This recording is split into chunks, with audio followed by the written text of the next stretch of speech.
Karena butuh modal untuk menikah, seorang sales peralatan listrik edarkan sabu dan ekstasi. Dari tangan tersangka, petugas berhasil mengamankan barang bukti 290 butir ekstasi dan 130 gram sabu. Usaha Ari Effendi untuk mengumpulkan modal pernikahannya terhenti. Pasalnya pada Sabtu 22 Desember 2018, sales produk listrik ini ditangkap petugas dari Satres Narkoba Polres Badung. Ia mencari modal pernikahan dengan cara mengedarkan sabu dan ekstasi. Dari pengakuan tersangka, dia sudah mengedarkan sabu sejak 1,5 bulan yang lalu. Dalam sehari dia bisa mengantarkan paket sabu sebanyak 10 paket. Pengedar yang tersangka yang ketiga tadi dikendalikan oleh seseorang yang berada di salah satu lapas di Bali.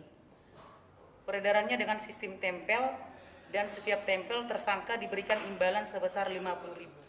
Di hari yang sama, jajaran Satres Narkoba Polres Badung juga berhasil menangkap 2 pengguna narkoba, yakni Ahmad Bahtiar dan IGDE Edi Prianto.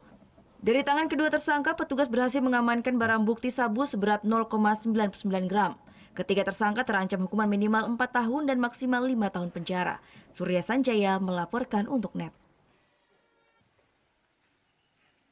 Oh yang beneran? Iya, oke. Tapi gue pernah. Nah, udah kan untuk beritanya? Jangan lupa di subscribe, di like, dan juga di komen ya akun YouTube dari Net Bali. Terima kasih udah subscribe. Yang belum, jangan sampai lupa. Di sebelah sini nih.